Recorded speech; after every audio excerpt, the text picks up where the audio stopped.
নমস্কার বন্ধুরা, আমি Lima. Welcome to my channel Lima's at home cooking. কেমন আছেন আপনারা? আশা করি সবাই ভালো আছেন। আজ আমি আপনাদের জন্য ইউনিক একটা রেসিপি এনেছি, খুবই টেস্টি, মুখে দিলেই একদম নিমিষে শেষ হয়ে যাবে আর একবার খেলে নিজেকে আর আটকাতে পারবে না। আজকের রেসিপির নাম লতাবাহার আর এই রেসিপিটা তৈরি করা খুবই সহজ। তাহলে চলুন রেসিপিটা শুরু করি। তো এখানে আমি নিয়েছি 400 গ্রাম ময়দা, স্বাদ মতো লবণ দিয়ে দিয়েছি, 1 চামচ জোয়ান দিয়েছি আর 400 গ্রাম ময়দায় প্রায় 200 গ্রামের থেকে একটু কম ঘি ইউজ করেছি। ঘিটা একদম যেন মেল্ট না থাকে, যেমন কি আমি নিয়েছি হালকা একটু যেন জমাট জমাট ভাব থাকে, তাহলে টেক্সচারটা খুবই ভালো আসবে। সব কিছুকে দিয়ে ভালো করে ময়ন করে নিতে হবে। আর দেখুন এইভাবে হাতে এরকম যদি জমাট বাঁধে লাড্ডুর মতো হয়, তাহলে আমাদের এই ময়নটা একদম কমপ্লিট। আর এরপর অল্প অল্প করে জল দিয়ে একদম শক্ত ভাবে এই আটাটা তৈরি করে নিতে হবে। রুটির আটার মতো একদমই মাখাবে না, একদম খুবই টাইটভাবে এই আটাটা মাখাতে হবে।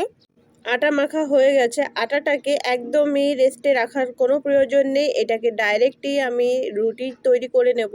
প্রথমে আমি একটা ছোট্ট করে লেচি তৈরি করে নিয়েছি আর এটাকে একটু ময়দা ছিটিয়ে নিয়ে এখানে আমি এটাকে ভালো করে যতটা সম্ভব পাতলা করে বড় করে বেলে নেব। তো সুন্দর করে বেলে নেওয়া হয়ে গেছে আর এখন এটাকে আমি একটা প্লেটে তুলে নেব।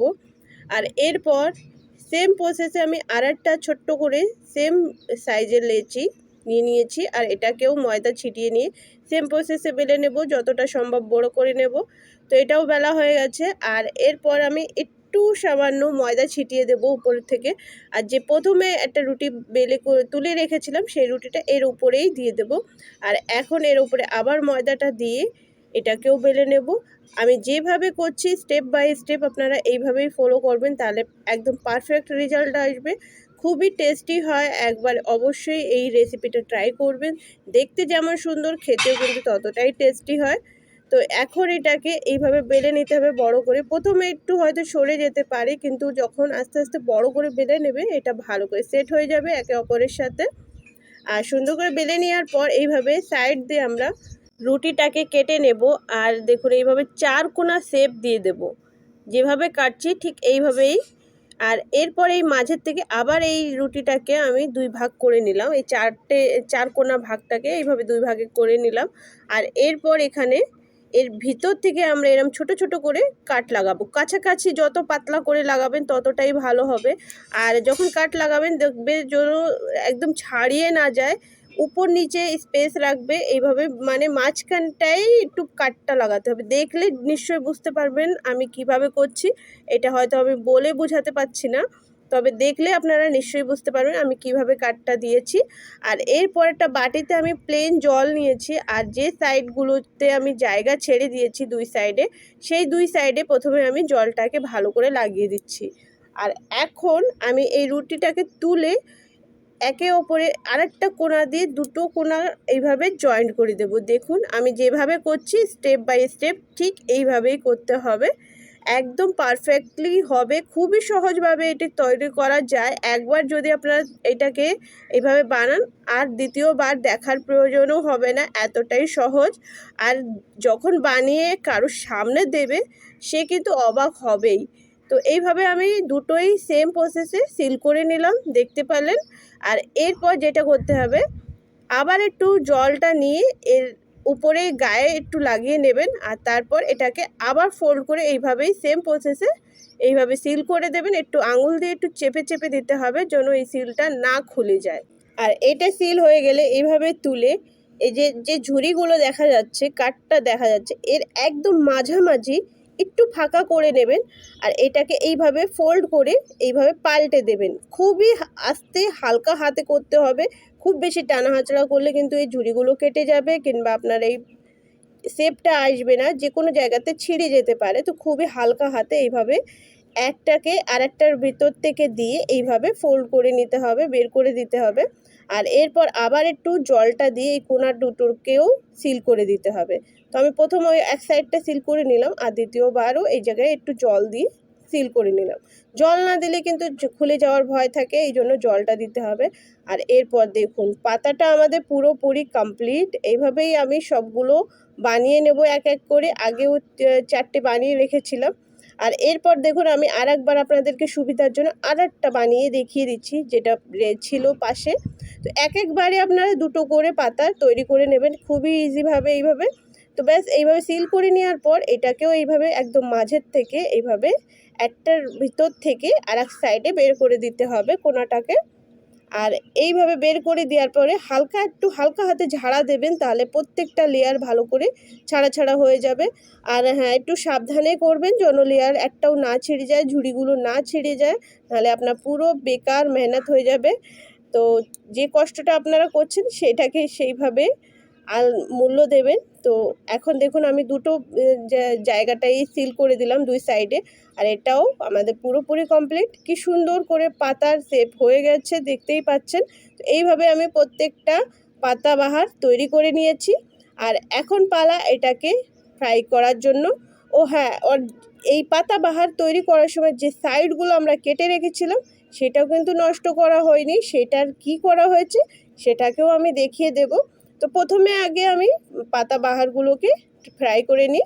তো আগে প্রথমে হাই ফ্লেমে তেলটাকে গরম করে নেবেন, তারপরে জালটাকে লো করে দিয়ে এই পাতাগুলোকে একটা করে ছেড়ে দিয়ে একটা ছুরির সাহায্যে একটু এই ভিতর থেকে একটু এইভাবে ঝাঁকা দেবে হালকা হালকা করে, খুব বেশি না কিন্তু হালকা হালকা করে একটু ফাঁকা ফাঁকা করবে, তাহলে তেলটা ভালো করে প্রত্যেকটা লেয়ারকে সুন্দর করে ফ্রাই করবে। আর এই পাতাবাহারে প্রত্যেকটা লেয়ার খুলে যাবে, সুন্দর করে মুচমুচে করে ভাজাও হবে। আর জালটাকে মিডিয়াম রেখে এটাকে উলট পালট করে কিছু সময়ের জন্য ভাজা করে একটু কালারটা চেঞ্জ হলে, একটু শক্ত ভাব আসলে একটু জালটাকে হাই করে দিতে হবে লাস্টে 1 মিনিটের জন্য।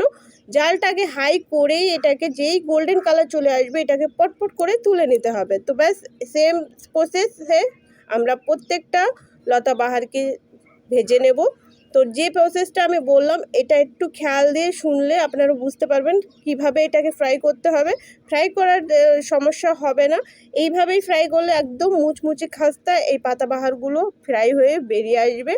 তো প্রথমে জালটাকে হাই করে তারপর জালটাকে লো করে পাতাবাহারগুলোকে দিতে হবে, একটু উলট পালট করে একটু ছুরি দিয়ে নাড়াচাড়া করে এটাকে যখন একটু মুচমুচে ভাব একটু শক্ত হয়ে যাবে তখন হাই ফ্লেম করে লাস্টে গোল্ডেন কালার আসা পর্যন্ত ভাজা করে তুলে নিতে হবে। ব্যাস খুবই সিম্পল।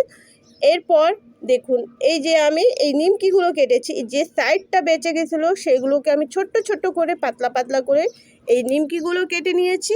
আর এই নিমকিগুলো হবে একদম মার্কেটের মতো খাস্তা মুচমুচে, একদমই কেউ বুঝতে পারবে না কি আমরা যে সাইডগুলো বাদ দিয়ে আমরা এইভাবে এই নিমকিগুলো ভেজে নিয়েছি। কে বলবে বলুন তো এই দেখে কি এগুলো আমরা বাড়িতে ওইভাবে একটা বাদ দেওয়া রুটির থেকে তৈরি করে নিয়েছি। তো ব্যাস এরপরে এইটাও হয়ে গেল। এরপর হচ্ছে পাতাবাহারকে লাস্ট টাচ দেওয়ার দরকার। তো এখানে আমি 200 গ্রাম চিনি নিয়েছি, আর যে বাটিতে চিনি ছিল সেই বাটির হাফ বাটি জল দিয়েছি।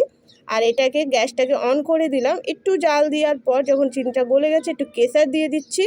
কেশরটা দিলে এর ফ্লেভারটা ভালো আসবে, সেই জন্য এখানে ইউজ করেছি। আপনার চাইলে এলাচও দিতে পারেন।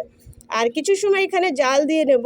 এখন দেখুন জাল দেওয়ার পর একটু চেক করে নেব, যখন দেখবে আঙুলে একদম চিপচিপ করছে আঠা আঠা হয়ে গেছে, তো ব্যাস এখানে আমি গ্যাসটাকে বন্ধ করে দেবো। 1 তার বা 2 তার হওয়ার কোনো দরকার নেই, আর তারের মতো বেরোনোর কোনো দরকার নেই, জাস্ট একটু চিপচিপ করবে তখনই গ্যাসটাকে বন্ধ করে 1 মিনিটের জন্য ঠান্ডা করে নিয়েছি।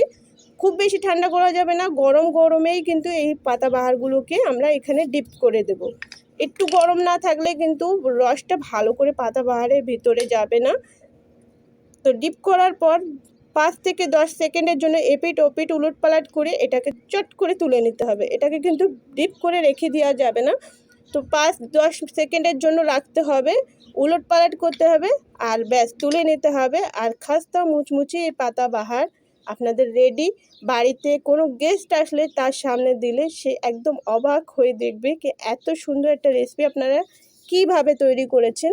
নিশ্চয়ই জিজ্ঞাসা করবে এটা কোথা থেকে এনেছো, বাইরের থেকে এনেছো কি বাড়ির থেকেই তৈরি করেছো।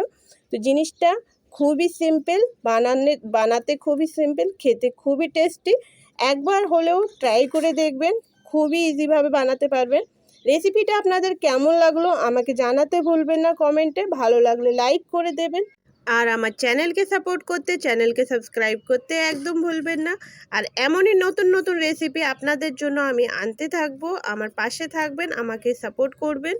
আর আপনারা অন্য কী রেসিপি দেখতে চান কিংবা এই রেসিপিতে আপনাদের কী সমস্যা হচ্ছে আমাকে কমেন্টে জানাবেন। আমি অবশ্যই আপনার কমেন্টের আনসার দেব। তাহলে আজ এই পর্যন্ত রইলো। আবার চলে আসবো নতুন একটা রেসিপির সাথে। তত সময়ের জন্য নিজের খেয়াল রাখবেন, সবাই ভালো থাকবেন।